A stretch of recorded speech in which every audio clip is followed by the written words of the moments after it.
September 10, 2025, began as a day filled with excitement and hope at Utah Valley University. The air was crisp, the sun shone brightly, and the campus was alive with energy. Students, faculty, and visitors from across the state had gathered, eager to participate in what was billed as one of the most significant events of the semester. The university grounds were bustling as crowds assembled on the lawns and walkways, chatting and laughing, their voices echoing with anticipation. For many, it was a chance to see friends, meet new people, and be part of a moment that would be remembered for years to come.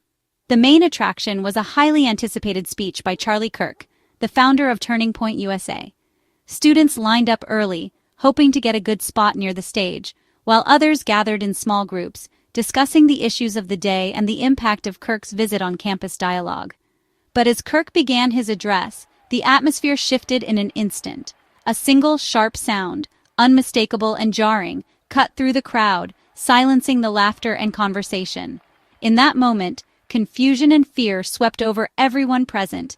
Panic erupted as people scrambled for safety, unsure of what had just happened. Some ducked for cover, others ran, and a few stood frozen in shock. On stage, Charlie Kirk collapsed, and the event descended into chaos. Emergency responders rushed to the scene, their sirens piercing the stunned silence. In a matter of seconds, what was meant to be a day of spirited discussion and community engagement was transformed into a moment of national tragedy. The campus, once vibrant and full of life, was left eerily quiet, belongings scattered across the grass as students and staff tried to process what had occurred. The loss was deeply personal for many. Friends and classmates embraced, tears streaming down their faces as the reality of the tragedy set in. The shock and grief rippled far beyond the university, touching families, alumni, and communities across the country who watched in disbelief as the news spread. In the days that followed, the university community came together to mourn and to heal. Vigils were held, flags flew at half-mast, and people from all walks of life gathered to honor those affected. The tragedy forced both the campus and the nation to confront the fragility of life and the ever-present reality of violence in our society. As we reflect on these events, we remember not just the pain and loss, but also the resilience and compassion shown in the aftermath. We honor the memories of those at the heart of the story, and we are reminded of the importance of standing together in the face of senseless tragedy. The tragedy at Utah Valley University stands as a stark reminder to cherish every moment, to support one another, and to lead with empathy and understanding. In times of darkness, it is our shared humanity and compassion that light the way forward. To grasp the impact of this tragedy, we need to understand who Charlie Kirk was. At 31, he was a leading voice in conservative politics, founding Turning Point USA as a teenager to mobilize young conservatives. Kirk was known for his passionate speeches and ability to energize students nationwide. He inspired many, but also sparked controversy and protest wherever he went.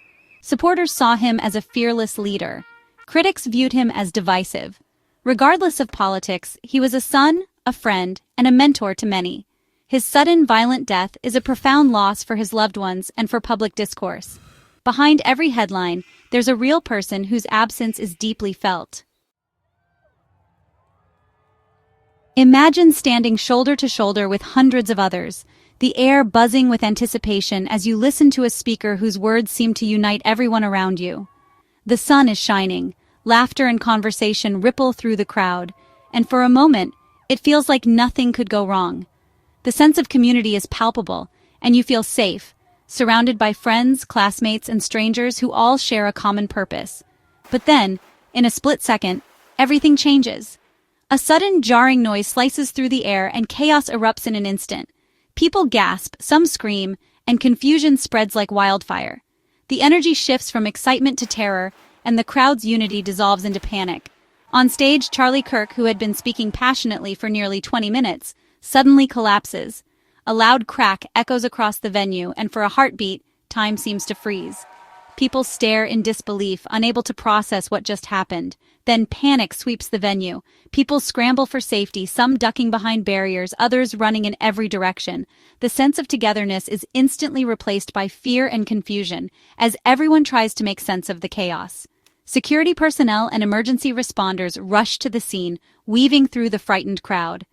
Their training kicks in as they try to restore order and help those in need.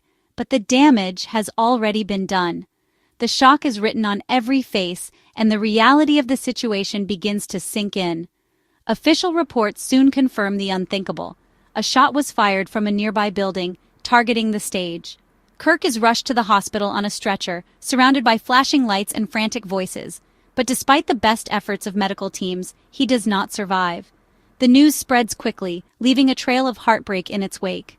The announcement sends shockwaves not just through the campus, but across the entire nation. Students, faculty, and families struggle to comprehend the tragedy, their faces etched with disbelief and sorrow.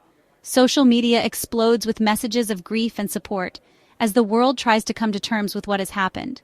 What was once a place of learning and inspiration is now cordoned off by police tape, transformed into the site of a devastating act of violence. The familiar campus grounds feel foreign and unsettling, marked by the presence of investigators and the weight of collective grief. For those who were there, the trauma is lasting. Friends and strangers alike gather in small groups, comforting each other, trying to process the horror they witnessed. The sense of loss is overwhelming, and the questions of why and how linger in the air. This tragedy is a sobering reminder of how quickly life can change and how fragile our sense of safety can be. In just a moment, everything familiar can be shattered, leaving only memories and unanswered questions. As the community gathers for vigils and memorials, our thoughts remain with everyone affected. Healing will take time, but together, we honor those lost and support each other as we begin to move forward. In today's world, news spreads instantly, and so did the tragedy at Utah Valley University. Hundreds of phones captured the moment, and within minutes, graphic footage was everywhere online. The raw, unfiltered reality sparked a debate. Should such moments be shared so widely? Many pleaded for compassion, urging others not to circulate the videos out of respect for Kirk and his family. Social media platforms scrambled to restrict graphic content, while traditional media chose caution. The event highlighted the power and peril of instant sharing. We're all responsible for what we post and consume. In moments of crisis, empathy and restraint matter more than ever. The digital aftermath became a test of our collective humanity. Amid the shock, a new controversy erupted, this time involving TMZ. Conservative activist Laura Loomer accused TMZ staff of cheering moments before announcing Kirk's death on their live stream. She posted a clip online, claiming it captured newsroom laughter and disrespect. The post went viral, fueling outrage and deepening distrust of the media. For many, it was seen as proof of bias and insensitivity. The accusation quickly became a flashpoint, overshadowing the tragedy itself. The internet was set ablaze with debate over what really happened in the TMZ newsroom. Facing mounting backlash, TMZ responded swiftly. They apologized for the background laughter, acknowledging it was tone-deaf given the gravity of the news. TMZ clarified that the laughter came from staff working on an unrelated story, not from anyone involved in the Kirk coverage. They explained it was an unfortunate case of poor sound isolation in a busy newsroom. The hosts were unaware of the noise until after the broadcast. Some accepted the apology, understanding newsroom chaos. Others remained skeptical, feeling it showed a lack of professionalism. The incident didn't end the debate. It deepened questions about media sensitivity. The controversy became another layer in an already painful story. The TMZ incident quickly became a battleground for America's deep divisions. Outrage spread online with calls to boycott TMZ and demands for firings. For some, it was proof of media bias and a lack of humanity. Others urged caution, pointing out that accidents happen in chaotic newsrooms. The debate reflected broader polarization. People saw what they wanted to see, based on their beliefs. The real tragedy, the loss of life, was often lost in the noise. This episode showed how quickly misunderstandings can escalate in our digital age. It was a sad sideshow to an even sadder event, highlighting the fractures in our public discourse. The TMZ controversy raises a crucial question. What is the media's responsibility during tragedy? In the immediate aftermath of a crisis, the world turns to journalists for answers, updates, and context. The way information is gathered and shared can shape public perception for years to come. But with this power comes immense responsibility, especially when emotions are raw and facts are still emerging. Journalists must balance speed with accuracy, and information with compassion. The pressure to break news first is intense, but rushing can lead to mistakes that hurt real people. Every detail reported has the potential to impact lives, influence investigations, and affect how communities heal. Respect for victims and families is paramount. Every word and image matters.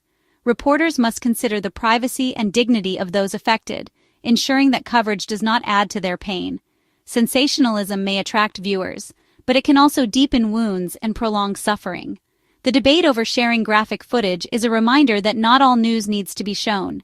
Editors and producers face tough choices about what the public should see, weighing the value of transparency against the risk of causing trauma or desensitization. Sometimes restraint is the most ethical choice. Professionalism, especially during live broadcasts, is essential to maintain trust.